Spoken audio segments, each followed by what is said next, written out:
Franklin Roosevelt watched Woodrow Wilson very closely because he was a member of Woodrow Wilson's executive branch.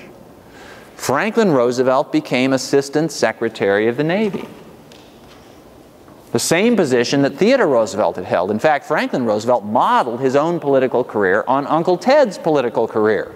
And not just his political career. Theodore Roosevelt had had 6 children. And when Franklin Roosevelt married Eleanor Roosevelt, he told Eleanor, and we're going to have 6 kids too. And Eleanor said, what do you mean we? Who do you think is going to have these kids? But they did have 6 children. And Theodore Roosevelt Franklin Roosevelt followed Theodore Roosevelt's model.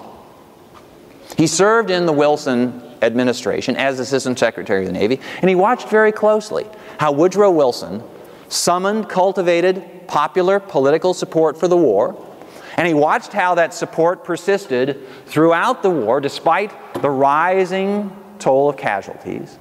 But then he watched that support finally fizzle away during the peace conference after the war, and he saw Woodrow Wilson's final defeat on the Treaty of Versailles, so that he could see that as of 1920, by 2 years after the war, Americans mostly thought we never should have gotten into that war. And Franklin Roosevelt watched that, and he thought about that, and he thought, if I ever become president, I'm going to do a better job than Uncle Ted. I'm going to do a better job than President Wilson. Now, it just so happened that Franklin Roosevelt found himself President of the United States in the 1930s. He was elected in 1932. For the first 5 years of his presidency, through his whole first term and into his second term, he was mostly a domestic president. But in his second term, as the world began to descend into the Second World War, he realized that the United States was going to have to take some action. That it simply could not stand aside and see Hitler conquer Europe. The United States could not stand aside and see the Japanese government overrun East Asia. But he also knew that he was going to have a very difficult time persuading the American people to agree to intervention in Europe or intervention in Asia, because he saw how American support for Uncle Ted's war against Spain had fizzled. He saw how American support for Woodrow Wilson's war had faded. And he knew that if the United States went to war again, it would have to be more than about just defeating Hitler, defeating the Japanese. The only way to justify such a war would be to change American thinking. To change American thinking from this mindset that what happens in other countries really doesn't matter to us. And we can get along just fine letting the world go to hell in its own handbasket. Franklin Roosevelt came to that conclusion early, but he knew perfectly well that he was going to have a hard time convincing Americans. And so he went at it very slowly, very carefully. He understood that wars only work for the United States when they have the support of the American people. And he was determined that before the United States got involved in war again, it must have the support of the American people. In 1937, he uttered his first words suggesting that the United States might have to take some action against foreign aggressors. He used the word quarantine. That's a public health word. That's not a military or national security word, but he did say that foreign aggression is kind of like the outbreak of disease. And what do you do when there's an outbreak of disease? Well, what you try to do is quarantine the people who've been exposed to the disease so the disease can't spread. And it's a fairly innocuous thing. But in fact, the response to this call for a quarantine was sufficiently opposed that Roosevelt backed away. And he didn't even raise the subject for another year. He was very careful, very cautious about this. Well, in the late summer, autumn of 1939, Europe went to war again. Okay, Roosevelt decides that the United States is going to have to get involved. But how to get involved? That was the issue. He didn't ask for neutrality, But he did say, we're not going to war. Oh, there was another thing involved here. Roosevelt had decided he was going to run for a third term. No president had ever been elected to 3 terms. There was nothing in the Constitution at this point against it, but nobody had ever done it. George Washington had set the 2-term rule, and Roosevelt was going to try to break that rule. Why? Well, like other politicians, he was ambitious and he wanted to serve longer.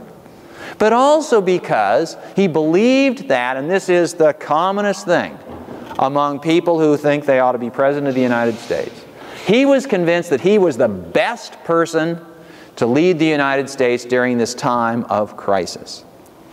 And so he knew perfectly well that if he said to Americans, hey, re-elect me and I'm taking you to war, it's no way to run for president. No, no. You say, re-elect me and I'm going to keep you out of war. And in fact, just days before the election, Franklin Roosevelt said, I will not send American boys to fight in any foreign wars. Okay, this seemed to put him in a bind. He can't send American troops to Europe.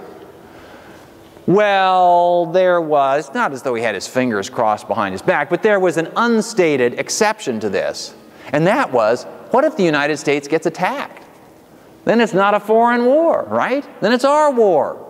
Okay, Roosevelt decided that Hitler needed to be opposed, that the Japanese needed to be opposed. He found one method after another to increase American support for Britain, which at this point was the main country fighting Germany.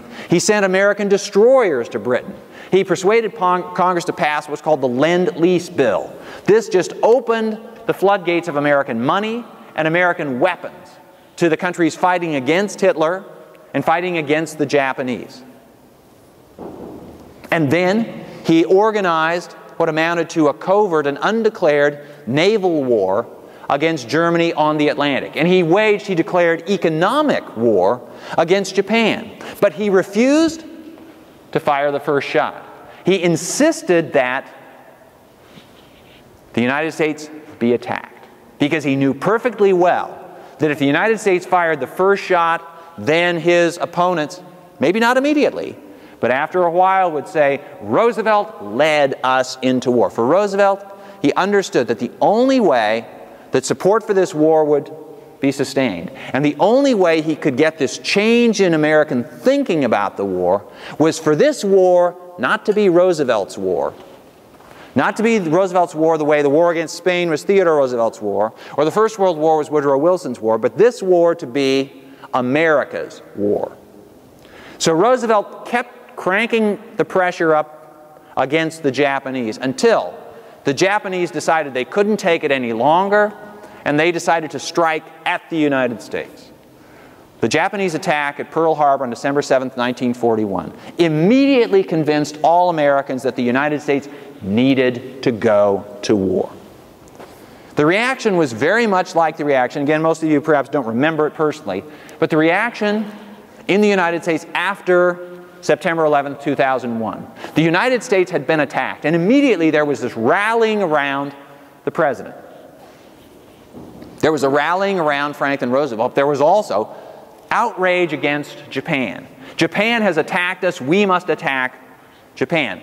Japan's ally, Germany, shortly declared war on the United States. Okay, they declared war on us. Now it's a war it's a war of these foreign aggressors against the United States. It's not against Franklin Roosevelt, against the United States. Roosevelt almost pushed things too far. He almost waited too long. The attack on Pearl Harbor gave him the war he wanted, but it also destroyed most of America's Pacific Fleet.